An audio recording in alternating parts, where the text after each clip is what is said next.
सहनाववतु सहनौ भुनक्तु सह वीर्यं करवावहै तेजस्विनावधीतमस्तु मा विद्विषावहै। ॐ शान्ति शान्ति शान्तिः। अखण्डमण्डलाकारं व्याप्तं येन चराचरं तत्पदं दर्शितं येन तस्मै श्रीगुरवे नमः। अज्ञानतिमिरान्धस्य ज्ञानाञ्जनशलाकया चक्षुरुन्मीलितं येन तस्मै श्रीगुरवे नमः। गजाननं भूतगणादिसेवितं कपित्थजम्बो फलचारुभक्षणम् उमासुतं शोकविनाशकारकं नमामि विघ्नेश्वरपादपङ्कजम्। कृष्णं नारायणं वन्दे कृष्णं वन्दे व्रजप्रियं कृष्णं द्वैपायनं वन्दे कृष्णं वन्दे कृतासुतं सच्चिदानन्दरूपाय विश्वोत्पत्त्यादिहेतवे तापत्रयविनाशाय श्रीकृष्णाय वयं नमः। यं प्रव्रजन्तमनुपेतकृत्यं द्वैपायनो विरहात्तरया जुहाव पुत्रेति तन्मयतया तरवो विनेदो तं सर्वभूतहृदयं मुनिमानतोऽस्मि।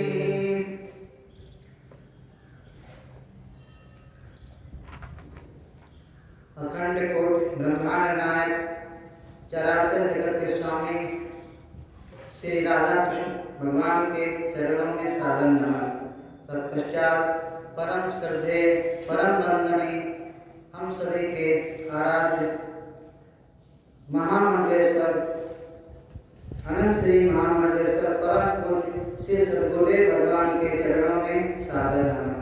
उपस्थित सभी भक्तगण मातृशक्ति और भक्तगण महाशक्ति ब्रह्मचारी विद्यार्थी संतगण सभी के हृदय में उपस्थित उन सच्चिदानंद घन परमात्मा को नमन। दो बार भगवान का नाम लेते हैं। तत्पश्चात श्री कृष्ण गोविंद हरे मुरारे हे नाथ नारायण वासुदेव।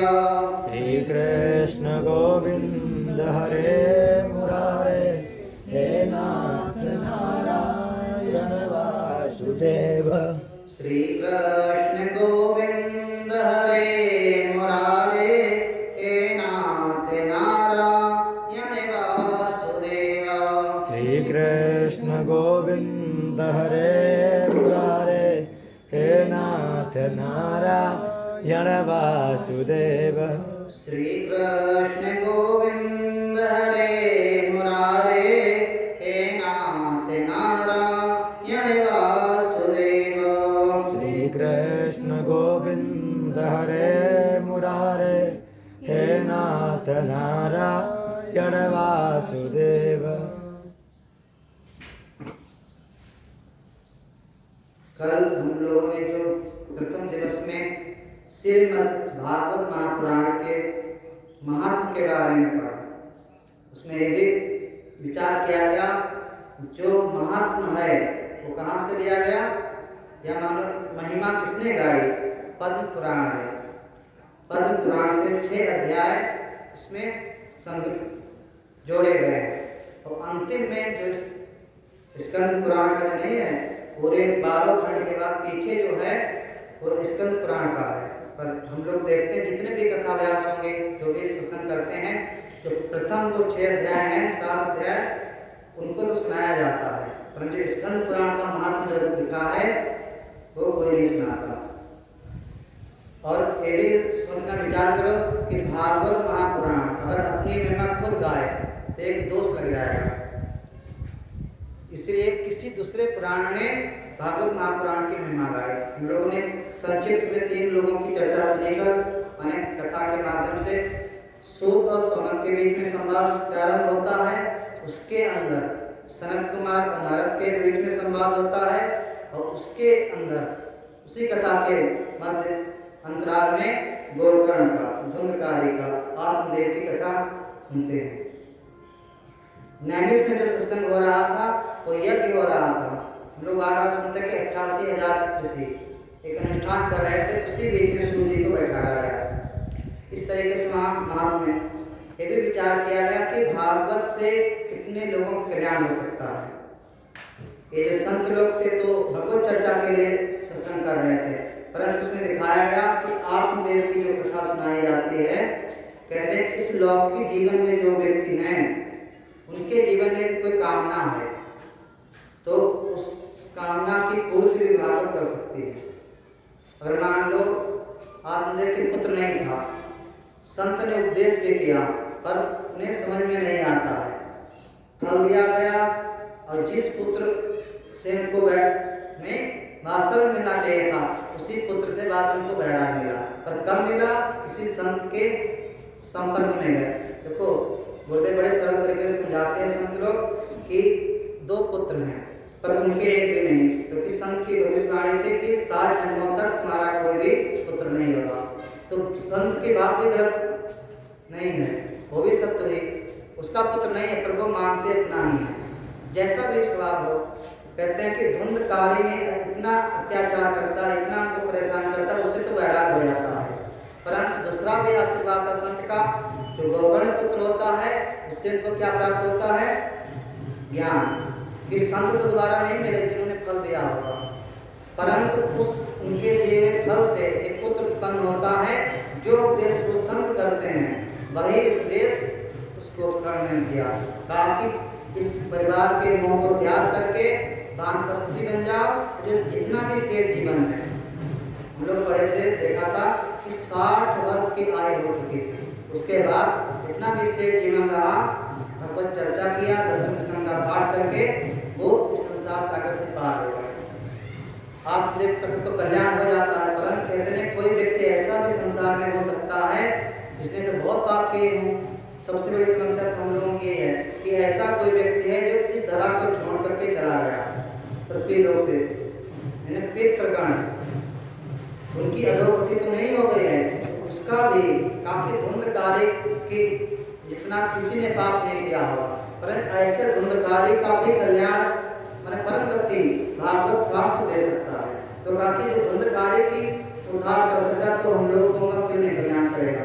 तो काफी मनुष्य लोक में रहकर भी कल्याण प्राप्त कर सकते हैं जो यहाँ से चले गए हों। यदि किसी के संशय में हो कि हमारे पितृजन कहाँ होंगे, किस अवस्था में होंगे, तो हम लोग कई बार अनुष्ठान यही किया जाता है, चलो उनके लिए भागवत सुन लेते हैं।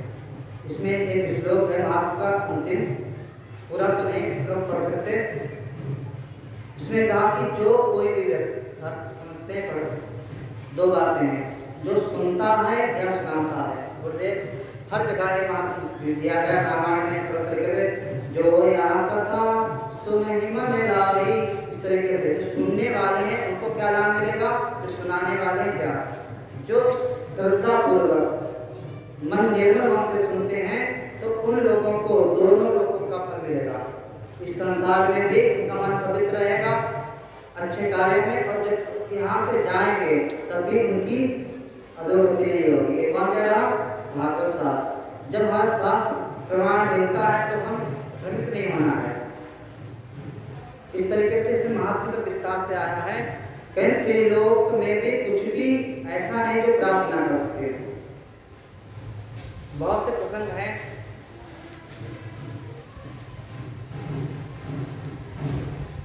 इस तरीके से महात्मा के बारे में हम लोगों ने पढ़ा। अब आगे जो विस्तार जो कहते हैं भागवत कथा हुई क्या, अभी तो बार एक संकेत मिलता शास्त्र में, बहुत से ऐसे प्रसंग मिलते हैं कि पार्वती माँ को सबने उपदेश किया। अभी हम लोगों ने इतने सुना कि भागवत है, कुछ ऐसी है भागवत, वो भागवत है कहाँ। देखो सूत जी ने सौनक को सुना दिया, और भागवत सुनाई तो वो हमें कैसे पता चले। नारद जी को सनत कुमार ने सुना दिया, वो भागवत कौन सी कथा ऐसी है। गोकर्ण ने उत्तम नगर के लोगों को भागवत सुनाई, तो भागवत कौन सी कथा सुनाई। ये तो महात्म्य पढ़ा। अब कहते हैं कि प्रकट कैसे होती है, तो फिर हम लोग वहीं आए कहाँ, नैमिष क्षेत्र में, क्योंकि अभी तक जो जितना हमने पढ़ा है वो सब है महात्म्य। अब भागवत का कलेवर इसने रूपरेखा, विषय वस्तु क्या है। जैसे रामायण पढ़ेंगे तो कहीं 7 कांड हैं, इतने अध्याय, इतनी चौपाइयाँ हैं। ऐसे भागवत का कलेवर माने इसकी रूपरेखा, माने विषय सबको विदित है। टोटल 12 स्कंद, 335 अध्याय। दूसरा पुराण की दृष्टि में कैसा है, 4वां नंबर है। अब हम लोग देखते मंगलाचरण का श्लोक पढ़ते हैं, फिर भाग की चर्चा करते हैं। ये पहले स्कंद का पहला मंगलाचरण है। जन्मांधस्य तो निवारितरिता चास्ते विज्ञासरा तेने ब्रह्म हृदय आदि कवये मुह्यन्ति यति सोया। इस तरीके से मंगलाचरण करते व्यास भगवान उस कथा के बीच में दिखाते हैं कि एक समय की घटना होती है नैमिष क्षेत्र में, सूत और सौनक। अभी कल हम लोग पढ़ रहे थे हर चीज को, तो कि व्यास भगवान की एक शैली है। उन्होंने उपनिषद वेद जो हैं वो किसको पढ़ाया, अपने 4 शिष्यों को, और पुराण किसको पढ़ाया, सूत जी को। तो जितने भी पुराण हैं लोग मैक्सिमम देखेंगे तो उनके वक्ता कौन हैं, सूत जी हैं। और स्थान जो देखेंगे तो नैमिषारण्य लिया था, वही जो प्रसंग हमने महात्म्य पढ़ा था वो कहीं दूसरे से लिया गया था। जो भागवत, मूल भागवत जो है वो यहाँ से प्रारंभ होती है। काफी हजारों हजार ऐसा एक कर रहे थे जो 1000 वर्षों तक चलने वाला था। उसी के मध्य में इस सूर्य जी को बैठाते हैं और पूछ लेते हैं। क्या पूछते हैं कि हे प्रभु, इस संसार में हम लोग कहते हैं कि कम से कम समय में, कम से कम खर्चे में हमारा काम बन जाए। सत्यनारायण की कथा हम लोग सुनते हैं तो क्या उद्देश्य होता है कि एक छोटा से कम खर्चे में और हमारा हमको पुण्य मिले, हमारा जीवन में धर्म आए। इसी तरीके से उन्होंने कहा कि हे भगवान, आप तो इतिहास पुराण के बहुत ही मर्मज्ञ हैं, आप तो हमको कुछ ऐसी चर्चा सुनाइए इससे हमारा परम कल्याण हो। तो उन्होंने कहा ठीक है, हम सुनाते हैं भगवत कथा। तो यहाँ लिखा है, जब प्रारंभ करते हैं तो उन्होंने कहा एक समय की घटना है। घटना जब कोई कथा एक प्रारंभ होती है तो सहज ही दूसरी कथा प्रारंभ हो जाती है। 1-2 श्लोक पढ़ते हैं इनके। उन्होंने कहा कि जीवन में सबसे पहले तो धर्म होना चाहिए। हम लोग धर्म का फल क्या होना चाहिए, अर्थ, अर्थ से कामना की पूर्ति, और उसके बाद क्या होता मोक्ष। और जीवन में जीवस्य तत्व जिज्ञासा नाते यश्चेह कर्मणि। जीवन यदि मनुष्य को मिला है तो उसका परम प्रयोजन क्या है। हम लोग सुनते हैं कि मनुष्य ने, भगवान ने हमें मनुष्य शरीर प्रदान किया है, तो इसका मूल प्रयोजन क्या है। तो मूल प्रयोजन यही है कि तत्व की जिज्ञासा करना। तो तत्व क्या है, परमात्मा है, सच्चित आनंद, उस स्वरूप को जानना है। तो यहाँ इतना ही समझे कि देह धरे कर याद करवाई, भजहि राम सब काम विहाई। परमात्मा ने ये मनुष्य शरीर दिया है तो उसका परम प्रयोजन क्या है। तो एक में संतों के माध्यम से और शास्त्रों के माध्यम से समझ में आना चाहिए। इतना तो वहाँ की चर्चा प्रारंभ होती है। उनका सीधा क्वेश्चन था कि संत के पास जाएंगे तो अपने श्रेणी को परखना चाहिए कि हम पूछेंगे क्या। जैसे जब कभी पूछते हैं, लक्ष्मण जी पूछेंगे तो क्या पूछेंगे, माया क्या है, जीव क्या है, भक्ति क्या है, जो बंधन है एक क्या है, ये पूछेंगे। जब किसी संत और संत के बीच में संवाद होता है तो क्या होता है, कुछ श्रेष्ठ चर्चा होती है।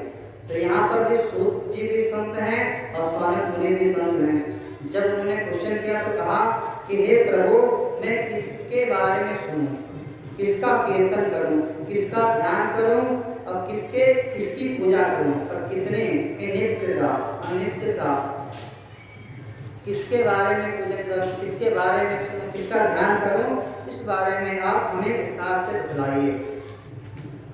उन्होंने ठीक है बताना प्रारंभ करते हैं। तो उन्होंने सबसे पहले धर्म के बारे में बताया, उसके बाद कहा कि हम लोग देखते हैं भागवत महापुराण एक ऐसा ग्रंथ है, कल भी लिया था कि जितने भी पुराण है, विष्णु पुराण होगा उसमें केवल विष्णु भगवान की चर्चा होगी, शिव पुराण होगा तो शिव की चर्चा होगी, देवी भागवत होगा। तो इसमें हमारे जो भागवत महापुराण है इसमें 22 अवतारों की चर्चाएं हैं। 21 तो हो चुके हैं और 22वां भी नहीं हुआ है। तो सूत भगवान ने सौनक मुनि को संक्षिप्त रूप में, समय का भी भाग रहता तो एक नज़र डालते कि उन्होंने सबसे पहले अवतार की चर्चा सुनाई कि भगवान के अभी तक जो कथा जो हुई है तो काफ़ी कितने कितने अवतार हुए। तो हम लोग कल से देख रहे हैं कि सनत कुमार जो हैं वो भी भगवान के अवतार हैं, नारद जी हैं वो भी भगवान के अवतार हैं। एक हम लोग नाम सुनते शुकर के रूप में 12 भगवान के रूप में अवतार लेते हैं, ये भी भगवान का अवतार है।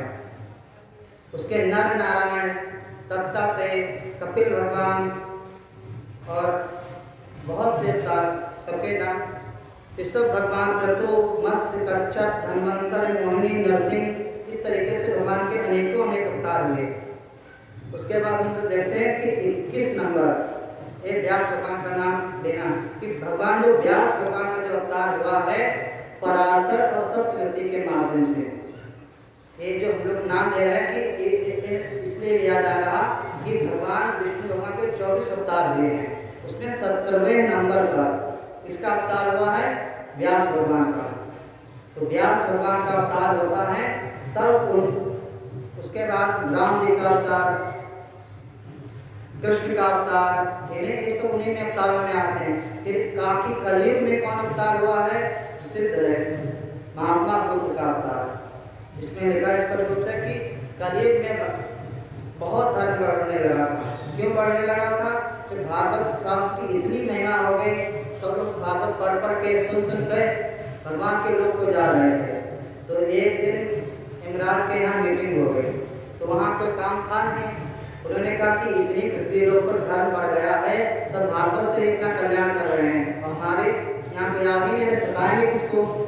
तो उन्होंने भगवान विष्णु ने कहा कि धैर्य करो, हम कुछ करते हैं। तब वो पृथ्वी लोक पर आते हैं। फिर महात्मा बुद्ध के रूप में उन्होंने उतार दिया। उन्होंने कई चीज़ों का खंडन किया, यहाँ तक कि गुरुदेव लास्ट में कहते हैं एक लाइन में कि नास्तिक कौन है और आस्तिक कौन है। सहज में अगर लोग कहते हैं कि ईश्वर को मानने वाला क्या है, आस्तिक है, और ईश्वर को ना मानने वाला नास्तिक है। और शास्त्र हमारा दूसरे तरीके से थोड़ी परिभाषा देता है कि नास्तिको वेद निंदका। अगर कोई ईश्वर को ना माने, हमारे 6 दर्शन हैं, पर्टिकुलर है कि उसमें कुछ ऐसे दर्शन हैं जो ईश्वर को नहीं मानते हैं, पर वो नास्तिक नहीं है। कि नास्तिक कौन है? कि जो वेद को नहीं मानते, वेद का खंडन करते हैं। तो इन्होंने 4 बार बौद्ध और जैन 3 ऐसे दर्शन हैं, इन्होंने हमारे वेद का खंडन किया, तो इनका नास्तिक श्रेणी में लाया गया। तो इसमें इतना समझें कि भगवान के जो 24 अवतार हुए, 22 अवतार टोटल तो 24 बोलते हैं, इसमें भागवत में कहते हैं 21 अवतारों का उल्लेख आता है। जो 22वां तो होगा, उसके बाद 2 अवतार हो जाते हैं, हयग्रीव और हंस। ये और भी अगर इनको भी जोड़ लिया जाए तो क्या हो जाएगा, इनका विस्तार से आते हैं। और हयग्रीव का देवी भागवत में उल्लेख मिलता है। कुल मिला के उन्होंने सूत भगवान ने सबसे पहले इनको भगवान के अवतारों के बारे में बताया। अब हम लोगों का क्वेश्चन यही है कि उन्होंने तो ये नहीं बोला था कि भागवत सुनाओ, या उन्हें कुछ ऐसी चर्चा सुनाओ जिससे हमारा मन भक्ति बढ़े, ज्ञान बढ़े, वैराग बढ़े। ऐसे उन्होंने कहा कि एक समय की घटना है। उन्होंने कहा व्यास भगवान ने, हम लोग बार बार पढ़ते हैं कि जितना भी हम लोग आज के समय पढ़ रहे हैं ज्ञान अवतार हैं। नमोस्तुते व्यास विशाल बुद्धि, इनकी इतनी विशाल बुद्धि है, इन्होंने वेदों का संकलन किया, 18 पुराण लिखे, महाभारत लिखी थी और भी अनेकानेक ग्रंथ लिखे। अनेक जितना कोई है उसी से भगवान व्यास का ही है। जब व्यास हम लोग कहते हैं कि बहुत ऊंचाई पर पहुंच जाता है तो हम लोग यहाँ बैठ कर समझते हैं बड़ा आनंद में होगा।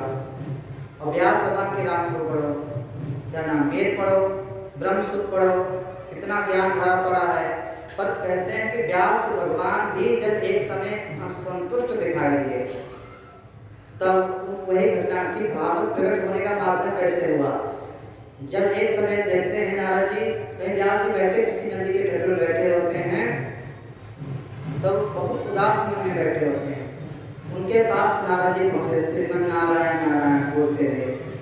देखते सहज ही भाव होता है कि पूछते हैं कि क्या है, दुख का कारण, क्यों आपका चेहरा उदास है। उन्होंने बड़े प्यार से बताते हैं कि हमने तो बहुत वेदों का संकलन किया, ब्रह्मसूत्र की रचना किया, महाभारत लिखा, पुराण भी एक नियम से देखें तो पद्म पुराण, विष्णु पुराण, सबसे पहले ब्रह्म पुराण, विष्णु पुराण, पद्म पुराण, चौथा नंबर है श्रीमद् भागवत महापुराण। तो कहा कि ये प्रकट कैसे हुआ, वही घटना हम लोग सुन रहे। तो उन्होंने कहा कि हमने इतना सब कुछ किया है पर तब भी हमारा मन थोड़ा अशांत है, दुखित है, हमें शांति नहीं मिल रही, कहने के मतलब। तो उन्होंने कहा कि हे भगवान, आप तो श्रेष्ठ हैं, ज्ञानावतार हैं, आपने वेद की रचना किया, संकलन किया, ब्रह्मसूत्र की किया, अच्छी बात है, परंतु आपने अभी भगवान कन्हैया की चर्चा नहीं किया। तो ऐसा ग्रंथ की रचना करो, समझते हैं, तो उससे आपका उसमें भक्ति भी हो, ज्ञान भी हो, वैराग भी हो, और ऐसा समय बनाओ कि भगवान के सारे अवतार भी उसमें आ जाएं। हम लोग बार बार इस बात को ध्यान रखना कि भागवत में सारे के सारे, तो कहते उसमें भी कुछ कम तो रह ही जाता है। कहते भागवत में देवी जी की चर्चा नहीं हुई तो उसके लिए अलग से लिखना पड़ा। तो कभी संत लोग कहते हैं कि इसको सुनो फिर देवी भागवत सुनो, तो आपने क्यों किया। तो कहा कि तुमने भक्ति ज्ञान कन्हैया की चर्चा नहीं किया, ऐसा ग्रंथ लिखो जिसमें सब अवतार भी हो जाए, भगवान कन्हैया की विशेष चर्चा की जाए इसमें। मतलब ठीक है, उन्होंने अपनी कहानी बताई ताकि भगवान की कृपा से कुछ भी संभव है। नारद जी के बारे में बहुत प्रसिद्ध है, हम लोग कहानी पढ़ते हैं, मानस में एक घटना आती है। तुलसी बाबा सत्संग के बारे में नहीं लिखते हैं, वो यहीं पर विस्तार से करता कि सत्संग में आकर के ऐसा कौन है जिसका कल्याण ना हुआ। तो कहते कि वाल्मीकि नारद गट जोनी और निज मुखन कही निज होनी। उन्होंने कहा नारद जी ने अपनी कहानी बताई, तो यहाँ यहीं का प्रसंग विस्तार से मिलता है इस, ताकि कुछ भी भगवान की महिमा से, भगवान की कथाओं के गुणगान से सबका कल्याण हो सकता है और सब भी अपने अधोगति से उन्नति को प्राप्त कर सकते हैं। उन्होंने कहा एक समय हमारा भी, हम आज नारद जी बने हैं, ब्रह्मा के मानस पुत्र हैं, तो हम एक दिन में नहीं पहुँच गए यहाँ पर हैं, हमारा भी पूर्व जन्म की बहुत सी घटनाएं हैं। तो उन्होंने कहा कि एक चीज और, तो कहते हैं कि जो भागवत कथा जो इनके पास आई है, नारद जी ने 2 जगह से सुनी थी। कहाँ से?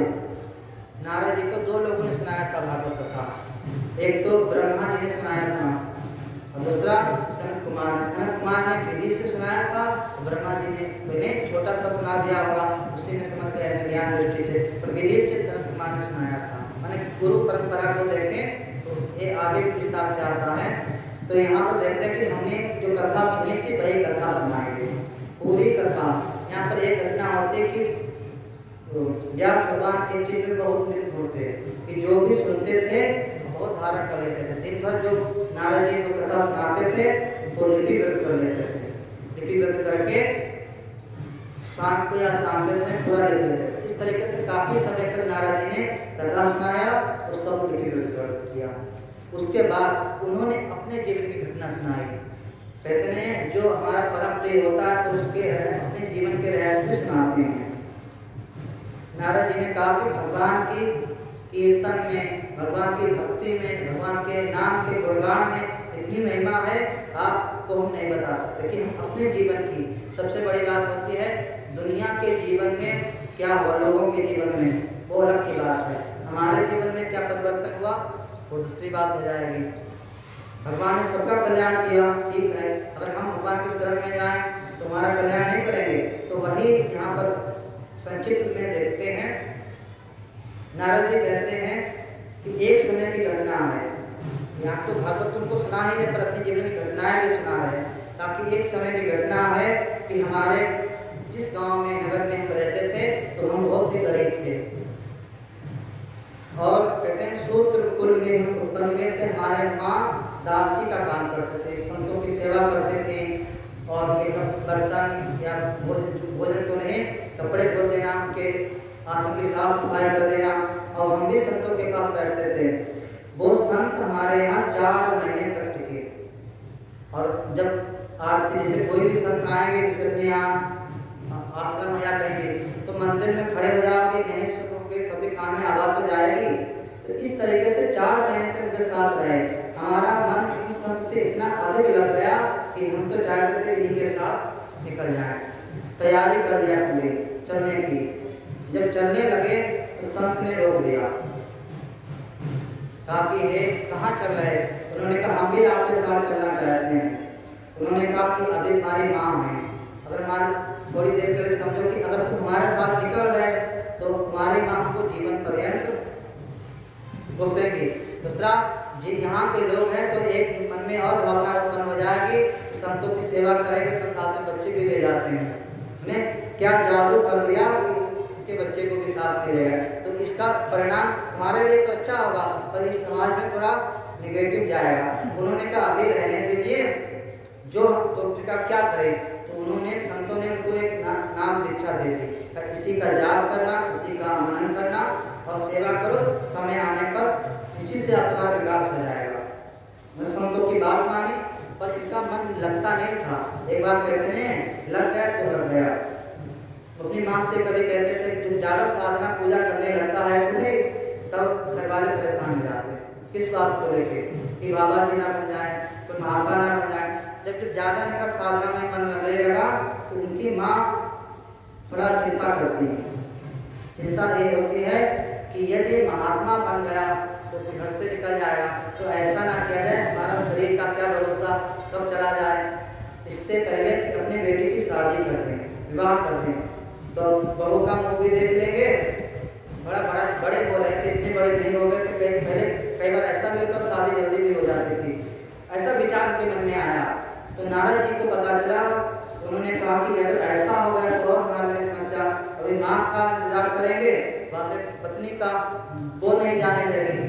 तो ऐसे मन में कल्पना करते करते एक दिन देव संयोग से उनकी जो माँ थी गौ धोने के लिए जाती हैं तो रास्ते में एक सांप होता है और वो माँ का गलती से पैर पड़ता है और डस लेता है।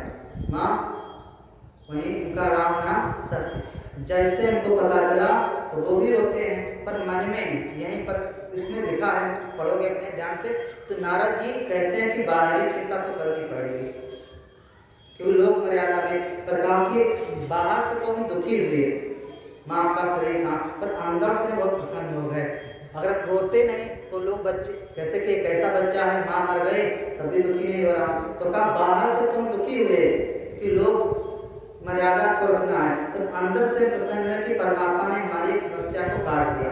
और माँ होती तो कभी भी हमको बाहर नहीं, अब हमको रोकने वाला, क्योंकि माँ ही सब कुछ थी। माँ का अकेले थे, दोनों परस्पर अन्य थे। माँ के लिए बच्चा सब कुछ था, बच्चे के लिए माँ। अब वो बिल्कुल स्वतंत्र हो गए। उन्होंने जो साधना का मंत्र मिला था लोग पढ़े हैं अच्छे से, एक एक श्लोक पढ़ोगे विस्तार से तो नारद जी कई बार हमारा मन होता कि कहीं एकांत में चले जाए, इसमें विस्तार से आता किसी एक निर्जन क्षेत्र में इतनी अंदर जाते जंगल में जाते जाते फिर वहाँ एकांत बिल्कुल एकांत, ना सोर्स ना कुछ, वहाँ ध्यान लगाते हैं। माने साधना करने के लिए कहते हैं कि एक नगर गांव को परिवार को भी छोड़ दें, हम कहीं एकांत में साधना करेंगे। जब वहाँ साधना करते हैं कुछ समय के लिए तो एक समय अंदर से सहज नहीं भगवान का परम प्रकाश नहीं उत्पन्न होता है तो बहुत ही आनंद मिलता है। तो कहते हैं सो सुख जाने, वही उस सुख को जान सकता है जो उसमें रमण करेगा। सत्संग का सुख कौन जानेगा? एक दारू पीने वाला है ना, जब पैसा भी बर्बाद हो रहा, गाली भी खा रहा, नाली में भी गिर रहा, तब भी आनंद है। एक निंदा बुराई का सुख है, हर तरीके के सुख हैं। तो कहा कि उनको कुछ क्षण के लिए भगवान का अंतर्भूत दर्शन हुआ, माने स्पष्ट रूप से नहीं हुआ, अनुभूत हुई तो वो विचलित हो जाते हैं। तो सोचते कि जैसे कई बार हमको सपना नहीं देखते कि अच्छा वाला, तो सोचा कि थोड़ी देर और चल जाए कंटिन्यू। ऐसे जो उन्हें सुख मिला तो सोचा कि थोड़ी देर और स्थिर हो जाए। तुरंत बहुत बेचैन होते हैं तो एक आकाशवाणी होती है, कहते हैं नारद। नारद तो नाम नहीं था उनका, कुछ और नाम था पूर्व जन्म में। कहा कि जो तुमने साधना किया अभी, इस साधना से इतना जप किया, तप किया, सेवा किया, इससे तुमको इतना ही दर्शन होगा। और इस साधना को रोकना मत, इसी को कंटिन्यू करते रहना। कहते हैं कि अपने जीवन पर्यंत साधना किया, हो सकता अगले जन्म भाग लिया हो और भी कई कई जन्म हुए हो। कहते इस तरीके से मैंने कुछ समय साधना का, कुछ समय भगवान संतों के साथ से, भक्ति से, ताकि आज जो हम आपके पास हैं, नारद जी का ऐसा कोई पुराण नहीं होगा। नारद जी ने कितने लोगों को, माँ पार्वती का गुरु बनना आसान है, उनके गुरु जी हैं, प्रहलाद जी के गुरु जी हैं, ध्रुव जी के गुरु, बड़े बड़े श्रेष्ठ लोगों के गुरु जी। कहा कि हम ब्रह्मा के मानस पुत्र हैं। एक तरीके से ये भी विचार कर लो कि सृष्टि के प्रथम पुरुष हैं। ब्रह्मा जी को एक किनारे कर दो, पृथ्वी जितने सृष्टि बनी, पहले कौन बना? सनत कुमार, फिर नारद जी, फिर मनुष्य रूपा का नाम आता है। तो ताकि इतना एक कल्पों का भेद हो सकता है, शास्त्रों को पढ़ोगे तो कहते आज हम ब्रह्मा के मानस पुत्र हैं। ये हमारे पूर्व जन्म की साधना है, पूर्व जन्म के संस्कार है, इस वजह से हमको आज ये मिला। हम लोग विचार करें कि सत्संग से क्या क्या मिलता है। एक दृष्टांत के माध्यम से समझ सकते हैं। मन में आ रहा कि सुना दे तो अच्छा है। तुलसी बाबा की चौपाई याद आती बाबा कि जल चर थल चर नव चर नाना, मुझे जड़ चेतन जीव जहाना। क्या कहते हैं कि मति कीरति गति भूत भलाई, और जग जहि जतन जहाँ जग जहि पाई। सो जानव सत्संग प्रभावो, लोक वेदन आन उपाओ। एक शब्द को यहाँ लेते हैं, समझने का प्रयास करना। कई मत कीरत गति भूत भलाई, भलाई को लेते हैं, समझने का प्रयास करें कि कई बार हम समाज में देखते हैं कुछ लोग बहुत ही कृपण होते हैं कि जहाँ चले जाए 1 रुपया ना जाए, समझ रहे। तो वहाँ पर इस शब्द को लेके समझने का प्रयास करते हैं कि जीवन में एक परिवर्तन। तुलसी बाबा का कहने का सिर्फ एक सिद्धांत है वहाँ पर कि जीवन में यदि कोई उत्कर्ष पाता है, उन्नति पाता है, तो इन माध्यम से भलाई को देखना चाहते हैं। कि एक राजा था, कहानी के माध्यम से समझ में आ जाएगा, बहुत ही कृपण था, सत्य घटना है। तो इतना गुरु नानक देव के समय की घटना है। तो अपने हम लोग पहले भी देखते, आज भी सरकार टैक्स लेती है, कर लेती है। तो वो अपने राज्य में कर इसलिए लिया जाता है कि हमारा राजकोष में कुछ खजाना पैसा जमा रहे, विपत्ति काल में वो जनता के हित में लगेगा। तो वो अपने प्रजा पर इतना कर लगा देता है जिससे प्रजा बहुत ही व्याकुल हो जाती है। उसी राज्य में भटकते हुए संकीर्तन भ्रमण करते हुए कौन पहुंचते हैं? गुरु नानक देव। जब गुरु नानक देव उस राज्य में प्रवेश करते हैं तो सभी लोग दर्शन के लिए आते हैं, वहाँ के लोग भी आते हैं। धीरे धीरे अपना आसन लगाया किसी पेड़ के लिए, सत्संग चलने लगा, कीर्तन भजन होने लगे। कुछ समय बाद पता चला राजा को कि कोई संत आए हैं, बहुत प्रसिद्धि है उनकी, तो हम भी उनसे मिल के आए। तो मिलने का उद्देश्य सबका अलग अलग होता है। तो कहता है कि दर्शन करके आए, तो कहता है कि कुछ हमारा काम भी बन जाए, कुछ आशीर्वाद मिल जाएगा तो व्यापार बढ़ जाएगा। वो भी आते, पर उससे पहले ही प्रजा वहाँ की दुखी थी थोड़ा उस राजा के घर से। तो उन्होंने सारी घटनाएं गुरु नानक देव को बता देते हैं कि हे भगवान, सब कुछ तो ठीक है, पर यहाँ का जो राजा है वो ज़्यादा ही कृपण है। नंबर 1, घर ज़्यादा से ज़्यादा लेता है और समाज के हित के लिए कुछ नहीं करता है। मतलब कुएं खुदवाना, सड़कें बनवाना, वृक्ष लगवाना, चिकित्सा वाला, विद्यालय, कुछ काम नहीं करता है, केवल कर पर करना अधिक से अधिक। एक चीज़ और थी, इतना ही नहीं था, उस राजा का एक स्वभाव और था कि हम लोग देखते कोई व्यक्ति मरता है तो उसके मुँह में कुछ सोने का डालते हैं या कुछ भी डालते हैं। तो कहते हैं हमारा जो यहाँ का राजा है उस मुर्दे के मुख से भी वो निकलवा के अपने राजकोष में जमा करा देता है। तो कहता है कि हमारा खजाना बढ़ता चला जाए। उसकी जो कृपणता की जो सीमा, लोक वृत्ति जो इतनी अधिक बढ़ी हुई है। गुरु नानक देव जैसे संत लोग होते हैं, मुस्कुरा देते, बोलते तो कुछ नहीं। समय आता है वो 4-10 दिन में वो राजा भी गुरु नानक देव से मिलने के लिए आते हैं। जैसे वो आते हैं तो गुरु नानक देव ने कुछ पहले से विचार करके उसके लिए रखा था। उन्होंने प्रणाम किया, सत्संग हुआ, सब कुछ हुआ।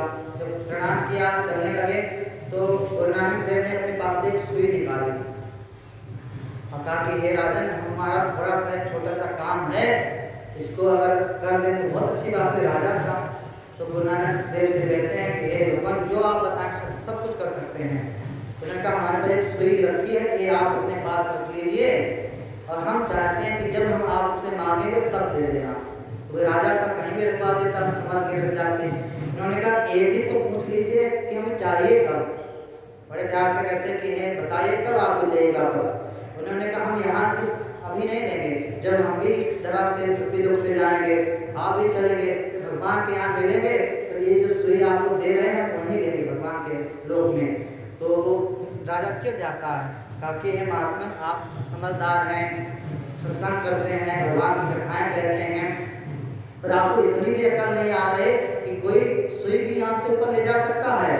तो बड़े संत लोगों को बड़ा सौम्यता होती, बड़े मधुर गाने से कहते हैं कि हे राजन, आपको ये समझ तो है कि यहाँ से एक सुई राय का दाना भी नहीं ले जा सकते, तो ताकि फिर तुम अपने राजकोष बढ़ाना दोष नहीं है, कर लेना दोष नहीं, और इतना हो कर बढ़ जाए कि मुर्दे के मुँह से निकलवा दो, इतना हो जाए कि कुछ कार्य ही ना करो समाज के लिए, ये दोष है आपके अंदर। क्योंकि हम तो यही समझाना चाहते हैं कि प्रजा से जो कर ले रहे उसके हित में लगाओ, और इतना कर मत लो कि वो पीड़ित रहे। उसके माने जरा सी बात संत थे गुरु नानक देव जैसे संत, राजा की बात को मर्म को वो समझ गए और पैरों में गिर जाते हैं। उन्होंने कहा कि हे भगवान, हम आपकी बात को समझ गए, और जो समाज से कर ले रहे हैं अब समाज के हित में ही लगाएंगे। उस घटना से हम कहना ये चाहते हैं कि मत की रति गति भूति भलाई। राजा कपट था, दुष्ट नहीं था, इन्हें सता नहीं रहा था, पर कई बार कहते हैं डंडा मारने तो सताना होता है, कुछ नए तरीके भी अपनाए जाते हैं। तो उस क्षण से, उस सत्संग से उसके जीवन में परिवर्तन, अच्छे काम करता है, धर्म में लग जाता है, उसके जीवन में कल्याण हो जाता है। तो सत्संग से सब कुछ प्राप्त हो सकता है। नारद जी के जीवन में आया, वाल्मीकि जी के जीवन में हम लोग देखते हैं कि डाकू थे, और डाकू से क्या हो गए, वाल्मीकि भय ब्रह्म समान। कि इतना श्रेष्ठ एक डाकू हो और भगवान राम माँ सीता के आश्रम में निवास करते हैं, छोटी बात नहीं है कि इतने सिद्ध कोटि के संत हुए जाके आगे, और कब हुए, किसी संत के सहयोग से। तो यहाँ पर यही विचार बार बार करना है कि सब कुछ प्राप्त हो सकता है। अब एक बड़े अच्छी सी बात है, हम लोग कहते हैं कि कुछ ऐसी चीज़ें भी भागवत में आएगा, पढ़ना कभी ध्यान से। वहाँ पर एक बात लिखी बड़े, ताकि दुनिया में धन कमा लो उससे शांति नहीं मिलेगी, पद कमा लो सुख मिलेगा, शांति नहीं मिलेगी, सब कुछ करके देख लो पर कुछ चीज़ें शांति नहीं मिलेगी। पर हमारा शास्त्र और भगवान के जो वाक्य हैं, वचन हैं, वो एक बात निश्चित रूप से कहते हैं। क्या कहते हैं कि तुम हमारे शरण में आके देखो, तुमको सब कुछ मिलेगा, जो तुम चाहते हो वो भी देंगे, और जो इस लोक और परलोक, जो सुख पृथ्वी लोक का भी तुम्हें आनंद मिलेगा। सबसे बड़ी बात है, धन से सुख नहीं मिलेगा, धन जीवन की आवश्यकता है नहीं। तो कहते हैं कि अगर आपके जीवन में भक्ति आएगी, प्रेम आएगा, वैराग आएगा, ज्ञान आएगा, तो इससे 99% नहीं 100% आपको सुख शांति मिलेगी। तुलसी बाबा ने ऐसे नहीं लिखा कि बारे बते कृत होई बरुसिकता ते तेल, और बिनु हरे भजन न भव तरे। यहाँ सिद्धांत पे धन कमाने से मुक्ति नहीं मिल जाएगी, शांति नहीं मिल जाएगी। कब मिलेगी कि वहाँ पर नेगेटिव बात कहेगी कि ऐसा असंभव चीजें भले हो सकती हैं, परंतु एक भगवान की भक्ति ज्ञान वैराग के बिना आपके जीवन में शांति नहीं आ सकती है। इस तरीके से हम लोगों ने देखा कि एक गुरु परंपरा को देखें कि ब्रह्मा जी से आगे की, नारायण से ब्रह्मा को, ब्रह्मा से सनत कुमार, नारद जी को, नारद जी से व्यास जी को। ये ग्रंथाकार रूप में कई बार ऐसा आता है, मानस को पढ़ते हम लोग हैं तो कहते हैं कि रामायण प्रकट कहाँ से हुई, कहा कि शिव जी के मानसिक में थी। फिर समय आने पर वाल्मीकि रामायण, तुलसी रामायण, अनेकानेक रामायण लिखित की हैं, पर अभी तक सुनी जा रही थी, लिखित नहीं थी। ये लिखित कहाँ से शुरू हुई? व्यास भगवान ने नारद जी से सुना और फिर उसको लिपिबद्ध कर दिया। तो इतना मोटा हम लोग ग्रंथ पढ़ रहे हैं 2 घंटों में, तो देखो लोग पढ़ते अहमेवा समेवा से, मूल भागवत तो उतनी ही है, समझ रहे हो? पर बाकी उन्हीं सिद्धांतों को, वेद के सिद्धांतों को समझाने के लिए नारद जी ने थोड़ा समझाया। बोलने गुरुदेव हैं, वही बात को कम शब्दों में समझा सकते हैं, और हमें समझ में नहीं आया तो और विस्तार करना पड़ा, और नहीं समझ में तो और विस्तार करना पड़ा। तो इसी तरीके से नारद जी ने जो भी उनको समझाया, जो भी सुनाया, उसी बात को उन्होंने विस्तार से लिखा और लिपिबद्ध कर दिया। अब एक समस्या हो जाती है कि हर कोई होता हम आप कोई चीज़ बनाएं, नहीं तो शिवा ने ग्रंथ बनाया तो उनके मन में एक इच्छा तो होगी कि हमारा ग्रंथ सुरक्षित रहे, सुरक्षित ही ना रहे कि जिस उद्देश्य को लेकर हम बना रहे हैं ये जन जन के तक पहुंच जाए, जन जन लोग पढ़ सकें। माने वो ये कभी नहीं चाहेंगे कि एक ही ग्रंथ रहे तो एक ही व्यक्ति के पास रहे, कोई पढ़ ना पाए, और ये भी हम चाहेंगे कि हर किसी को इसका भाव भी स्पष्ट मिल जाए। तो जब व्यास भगवान ने इतने बड़े ग्रंथ की रचना कर लेते हैं तो मन में एक भाव उत्पन्न हो जाता कि इतना अच्छा ग्रंथ बना दिया। उनके चेले तो बहुत थे, कौन था? वैशंपायन थे, जैमिनी थे, सुमंत थे, और कई 4 वेद थे, सूर्य थे, और भी थे।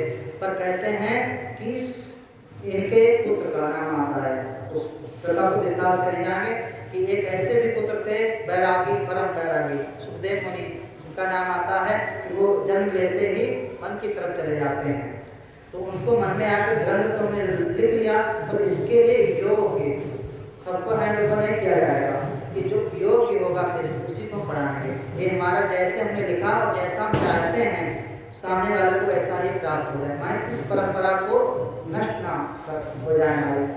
उन्होंने विचार किया कि क्या करें, तब मन में उनके विचार आया कि दुनिया में बहुत शिष्य हैं, हम लोग यहाँ विचार करना चाहिए बार बार कि पहले लोग पढ़ते नारायणम परम भवम वशिष्ठम सत्यम च, इस तरह की जो परंपरा आई है अभी तक बेटा पुत्र, पुत्र फिर बेटा, इसने बेटे के बेटा, उसका बेटा, इस तरीके से परंपरा चल रही थी ज्ञान की। तो सुखदेव मुनि भगवान के पुत्र थे, तो जंगल चले जाते हैं, तो उनका हमारा एक पुत्र था सुखदेव, तो बहुत परम वैरागी है, उससे जैसा कहाँ मिलेगा हमको उसी को सुनाए।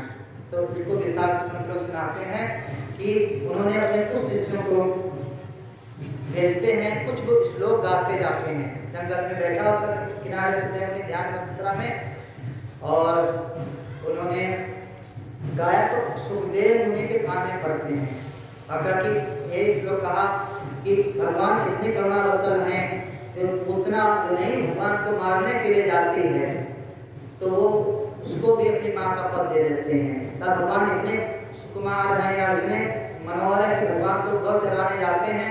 दुनिया में क्या देखा जाता है, आगे गाय होती हैं, पीछे हम लोग डंडा लेके चलते हैं, पर भगवान के साथ ऐसा नहीं होता है। भगवान आगे आगे चलते हैं, पीछे गाय, कि उस छवि को भगवान को देखकर कौन नहीं पसंद चित्त होगा। ऐसा 2-3 श्लोक व्यास भगवान ने नोटिस कराए गाते हैं। जब कोई होता है, कहते हैं संत लोगों का एक सहज स्वभाव होता है कि किन बातों को वो ध्यान से सुनते हैं। जैसे किसी की महिमा गाओगे, किसी भी वो दूसरा भाव हो जाएगा, तो ज़्यादा ध्यान से नहीं कि सत्संग सुनोगे तो सदा कान लगा के सुने ध्यान से। सुखदेव मुनि के साथ ये घटना हुई, जब सुना कि कोई भगवान की चर्चा कर रहा है, उनके बारे में बोल रहा, बुला लेते हैं। उद्देश्य तो यही था, कहा कि हमने तो ये सुखदेव भगवान कहते हैं कि सुखदेव मुनि के बारे में लोग कहते हैं कि वो 12 साल घर में रहते हैं। इस कथा को कभी गुरुदेव से या कभी बहुत विस्तार से है, सुखदेव मुनि का जन्म कैसे हुआ एक लाइन में समझाते हैं। तो शिव ने माँ पार्वती को सुनाते हैं, तो घटना याद होगी, उसमें एक कबूतर होता है।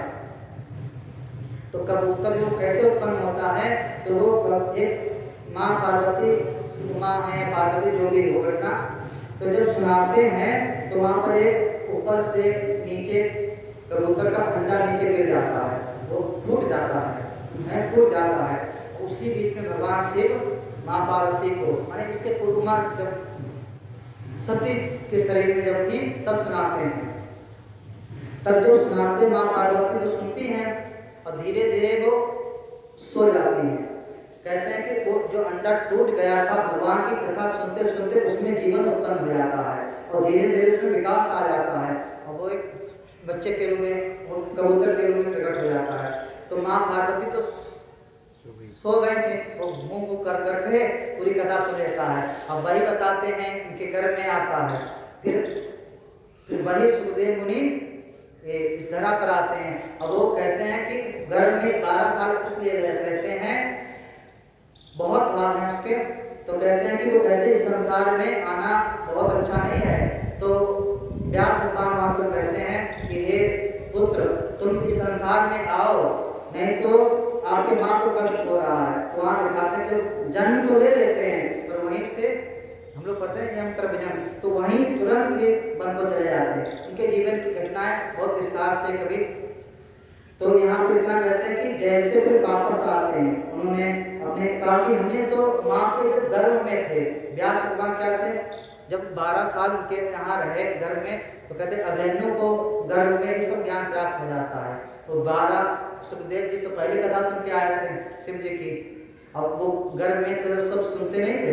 कहा कि हमने माँ के गर्भ में ये सारे वेदांत, सारे ग्रंथ, सारे हमारे माइंड में हैं, पर ये जो तुम सुना रहे हो ये कहीं नहीं सुना हमने। तो उन्होंने कहा कि हमारे गुरु जी हैं, वही इन्होंने नया ग्रंथ लिखा है, अभी तक ये बने नहीं, तब सुनते कहाँ से आप। उन्होंने कहा ठीक है, हमको सुनना है। कहा कि अगर सुनना है तो शिष्य बनो तो तभी सुनने को मिलेगा, ऐसे तो नहीं मिलेगा, नियमबद्ध चलो। तो उन्होंने कहा ठीक हम चलेंगे। तो यहाँ पर एक ध्यान देने की बात है कि सुखदेव जी को शिष्य रूप में ग्रहण किया व्यास भगवान। दोनों बातें हैं कि सुखदेव शिष्य के रूप में जा रहे हैं और व्यास भगवान के पास उनका बेटा नहीं आ रहा है, उनका चेला आ रहा है, माने नए रूप में संवाद हो रहा है। व्यास भगवान ने सुखदेव मुनि को विस्तार से जितना भी उन्होंने लिखा था, कहते हैं ग्रंथ तो खरीद के ला सकते हैं गीता प्रेस से, पर समझ नहीं पाएंगे। अगर ऐसे सब कुछ हो जाए कि जिद्दी तो घर में बैठ के कर लें, कि बच्चे को स्कूल भेजते हैं, टीचर पढ़ाते हैं, तब जाके ज्ञान अर्जित होता है, कि कोई बताएगा तब हमें बोध होगा। तो ऐसे ही उन्होंने जो लिखा था, लिपिबद्ध किया था, तो सुखदेव भगवान को पूर्ण रूप से भागवत साहब पढ़ा देते हैं। योग्य थे, वैराग्य निधि थे, तो उन्होंने पूरा ग्रहण करे। अब हमारे मन में क्वेश्चन अभी भी बन रहा है कि सुखदेव ने तो सुन लिया, फिर आगे की कथा कैसे हुई। तो काफी सुखदेव के बारे में हम लोग देखते हैं, कुछ संतों के बारे में ऐसा आता है कि वो नारद जी के बारे में भी आता, वो कहीं भी रुकते नहीं हैं। ऐसे सुखदेव मुनि भी कहीं भी रुकते नहीं थे। कहते एक घड़ी, माने गाय को दुहने में जितना समय लगता है इतना ही, माने भिक्षा मांगते तो 5, 7, 10 मिनट रुक जाते थे, बस नहीं मिली आगे बढ़ गए, मिल गए तभी चले गए। तो कहा सुखदेव ऐसे विरक्त मुनि थे, उन्होंने किसको कथा सुनाई। तो कहा कि एक समय ऐसा आया, धारण तो कर लिया, और सुखदेव भी सोच रहे थे कोई अच्छा योग शिष्य मिले हमको। तो हम लोग कहते कुछ ऐसी परंपराएं हैं तो वहीं पर विराम देते हैं। आगे की उनके शिष्य और पर भागवत की जो परंपरा है उन्होंने परीक्षित को सुनाया।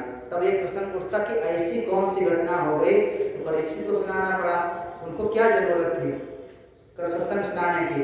तो उन्होंने कहा ऐसा है, हम इस कथा को आपको विस्तार से, सूत जी ने, सौनक जी ने सूत जी से पूछा कि एक कथा को थोड़ा विस्तार से सुनाइए। समझ रहे कि किसके बीच में प्रसंग आ रहा, तो नैमिष का ही प्रसंग है, उसी के अंदर एक कथाएं प्रारंभ हो रहे हैं। तो उनका सुखदेव ने परीक्षित को कथा सुनाई, पर कौन सा ऐसी घटना हुई थी जो से माँ पार्वती के मन में नहीं आ गया। राम तो ब्रह्म है, कवन हेतु बन गए, क्यों सीता जी हर गए, क्यों रावण को मार दिया उन्होंने, तो क्वेश्चन मन में उठता है। तो सुखदेव तो विरक्त मुनि थे, परीक्षित को क्यों सुनाया। तो उन्होंने कहा अब आपको बताते हैं, ध्यान से सुनो। एक हम लोग देखते हैं परीक्षित जी कौन है, नहीं पता। परीक्षित जी के पिता कौन है, अभिमन्यु, उनके पिता अर्जुन। इस तरीके से तो कहा, सूत जी ने सौनक मुनि को कहा कि एक समय की घटना, एक समय ऐसा युद्ध हुआ कि बहुत बड़ा नरसंहार हुआ। तो फिर एक समय हस्तिनापुर नामक स्थान पर एक वंश था, उसमें दो लोग थे, माने एक पांडव थे, एक कौरव थे। जो कौरव कुरु के पुत्र थे वो कौरव कहलाए, जो पांडव के पुत्र थे वो पांडव कहलाए। तो कहा उन्हीं के, लोग विस्तार से नहीं, केवल महाभारत की घटना नहीं, तो उन्हीं परंपरा में जो दोनों के बीच में युद्ध होता है, और इतना भयानक युद्ध होता है कि कौरव सारे मार दिए जाते हैं। सारा युद्ध होगा समाप्त, 18 दिन का युद्ध चलता है। जब युद्ध समाप्त तो भगवान कृष्ण अर्जुन को किसी बार निकाल लेके जाते, कहते थे युद्ध की समाप्ति पर थोड़ा उत्सव नहीं मनाना चाहिए, थोड़ा धर्म के क्षेत्र में किसी तीर्थ यात्रा में उनको ले जाते हैं, किसी धार्मिक स्थान पर। इधर रात होती है, अश्वत्थामा जैसे हम लोग देखते हैं कि दुर्योधन मरा नहीं था, उसकी जंगा तोड़ दी जाती है और नदी के किनारे पड़ा था। उसी बीच में अश्वत्थामा के पास आता है। विचार करो वहाँ पर कि 18 दिन का युद्ध था, तो उसमें सब लोग पहले भीष्म पितामह, द्रोणाचार्य, नए लोग सेनापति बने थे। अश्वत्थामा जो था उसके मन में भी एक सूक्ष्म वासना थी, माने कामना कि हम भी एक दिन सेनापति बन जाते तो ठीक था। तो कहते हैं कि लड़ाई होती है परस्पर में, राजा अभी दुर्योधन मरा नहीं था, जिंदा था, सेना नष्ट हो गई, उससे कोई फर्क नहीं पड़ता। जब वो आता है दुर्योधन के पास में, घटना विस्तार से आती है, उन्होंने एक तिलक लिया मिट्टी से, उसका तिलक कर देते हैं कि अश्वत्थामा हम आज तुमको सेनापति बना रहे हैं। और उन्होंने कहा ठीक है, बनाया है। वो तो भाई कहते हैं कोई भी सीट पर बैठे, वो कहते हैं हम तो तुम्ही को राजा मानते हैं। उन्होंने कहा ठीक है, ताकि हम अभी भी पूरी ताकत से आपके विजय के लिए आपके प्रयत्न करेंगे। कहकर हम ये विचार कर रहे हैं कि पांडवों में से भाई कौरव तो सारे मार दिए गए, पर पांडव में से एक भी नहीं मरा। तो उन्होंने कहा कि आज हम रात में जाके पांचों पांडवों को सोते समय उनका सर कलम कर देंगे, फिर आपके सामने लाएंगे। इस तरीके से घटना होती है। भगवान तो पांडवों को बाहर ले जाते हैं, यहाँ बताते हैं। अब यहाँ पढ़ोगे तो थोड़ा डिफरेंस है, और महाभारत पढ़ोगे तो थोड़ा यहाँ पर हम लोग जो पढ़ते हैं तो यहाँ स्पष्ट लिखा है कि सोते हुए द्रौपदी के पांचों पुत्रों को अश्वत्थामा ने सर कलम कर दिया। और वहाँ जो नहीं वरुण जी ने थोड़ा इशारा किया था, महाभारत उन्होंने नहीं पढ़ी, पर जो उन्होंने पढ़ा वो भी सत्य है, व्यास का ही, ताकि जब ऐसा नहीं हुआ था, वहाँ पर युद्ध हुआ था, वो हार जाते हैं, फिर उनका सर कलम करके ले जाता है। तो यहाँ कहते हैं भागवत महापुराण में लिखा कि द्रौपदी के पांचों पुत्र सो रहे थे और अश्वत्थामा रात में आता है, सर कलम करता है, एक पोटली बनाता और दुर्योधन के पास आ जाता है। और जैसे आते हैं कहते हैं कि देखो हमने पांचों के पांचों पांडवों को एक साथ मार दिया। पहले तो बहुत खुश होता है, जब वो देखता है तो पास में लाते हैं तो उसको, भाई कौन था? दुर्योधन, गदा युद्ध में प्रवीण था, तो उसके भुजा में बल तो था है, तो उन्हें उसका कुछ भी नहीं कर पाया, तो सर को ही दबा के कुछ करते हैं। तो उसमें एक बच्चे का सर लेता तो थोड़ा हमें लगता है वो उसका सर थोड़ा मोटा तगड़ा होगा। वो सोचा कि ये भीम का बेटा होगा, ये विचार करके उसने ऐसे जैसे दबाते हैं तो फट से टूट जाता है, बिल्कुल पिस जाता है। और वो समझ आता है कि पांडवों का सर इतना कमजोर तो नहीं हो सकता है, तो सोचता है कि और जितने और 4 सिर थे सबको ध्यान से देखता है। हम लोग देखते हैं कि कभी कभी तो देखे होगा, घर परिवार का मामला था, तो उसने कहा जब चारों चेहरों को देखता है, सर को देखता है, तो कहता है दुर्योधन बहुत धिक्कारता है अश्वत्थामा को कि हे अश्वत्थामा तुमने ये क्या किया? ये पांडव नहीं है, ये पांडव के तो बेटे हैं और तुमने तो हमारे वंश को ही नष्ट कर दिया। देखो उधर कौरव पक्ष में सारे मार दिए गए, इधर पांडव के माने पांडव तो हैं पर उनके जितने बच्चे थे उनको मार दिया तुमने, तो तुमने तो हमारे वंश को ही नष्ट कर दिया और कहा कि तुम हमारे सामने से हट जा, उसको जलील करके भगा देते हैं। यहाँ पर कहते हो देखो अश्वत्थामा के साथ हुआ, उधर भी काम नहीं बना, इधर भी तिरस्कार मिलता है। उसमें लिखते हैं कई घटनाएं ऐसी होती हैं, सबको श्राप मिला होता है। ऐसे इस दुर्योधन को भी बताते हैं संत लोग, एक श्राप मिला हुआ था। वो श्राप क्या था कि जब तुम्हारी कभी मृत्यु होगी तो तुम सुखी भी होगे और दुखी भी होगे। देखो अब उसके मन में थोड़ा तो यह है कि कुछ तो हुआ और दुख भी तो है, तो किस बात का कि चलो कैसे भी थे तो हमारे चचेरे भाई ही, पर हमारा वंश नष्ट हो जाएगा, तो इस बात का दुख हुआ। तो उसके बाद उसका शरीर त्याग देता है। अब इधर जब वापस जब लोग आते हैं देखते हैं द्रौपदी रो रही होती है। यहाँ पर लोग आगे देखते हैं, जब द्रौपदी देखती हैं कि पांचों पुत्र उनके सर कलम हैं तो बहुत विलाप करती हैं। भगवान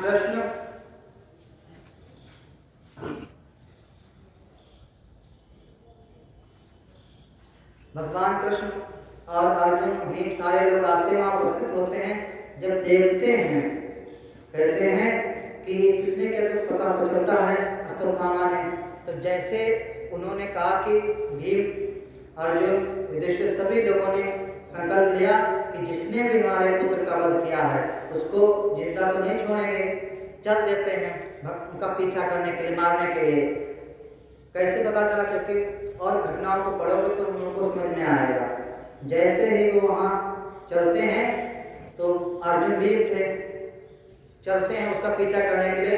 तो उस समय घटना होती है कि अश्वत्थामा ने एक कौन था ब्रह्मास्त्र उसको छोड़ देता है। वहाँ कहते हैं हम लोग विचार करें, शास्त्र चिंतन है, उसमें कहा गया कि ब्रह्मास्त्र 18 दिन का युद्ध हुआ और सब लोग ज्ञाता थे। ये आज के समय में मान लो, अरे नहीं देखा हो तो कभी B.R. चोपड़ा की महाभारत देखना, उसमें नहीं, उसमें बहुत विस्तार से दिखाया समझाया कि सबके अलग विष्णु था, नारायण अस्ते, ब्रह्मास्ते, कि एक ही बाण था पूरी सेना नष्ट हो जाती, इतने भयानक। आज के समय में ये समझो परमाणु बम कि 18 दिन का युद्ध होने के बावजूद भी कर्ण भी ज्ञाता था, भीष्म थे, द्रोणाचार्य थे, अर्जुन थे, बड़े बड़े वीर थे, किसी ने ब्रह्मास्त्र का संधान नहीं किया। पर जब अश्वत्थामा को लगा कि हमारे प्राणों पर आ गई, तब उसने अर्जुन की तरफ ब्रह्मास्त्र छोड़ देता है। और जैसे वो ब्रह्मास्त्र की तरफ निकल चलता है, कहते हैं उससे बचने का कोई उपाय नहीं था। तो इतना घबराए जाते अर्जुन कहते हैं भगवान हमारी रक्षा करो। अभी तक जितनी भी रक्षा किया था किसने किया? भगवान कृष्ण ने तो किया। तो उन्होंने बड़े भगवान के पास सब सर्वस्व था, उन्होंने बड़े प्यार से कहा कि हे अर्जुन तुम घबराओ मत, ये अश्वत्थामा है तुम्हारे गुरु जी का पुत्र है, पर इसने विद्या जो अर्जित की है ब्रह्मास्त्र की पूर्ण नहीं किया है। क्या किया है?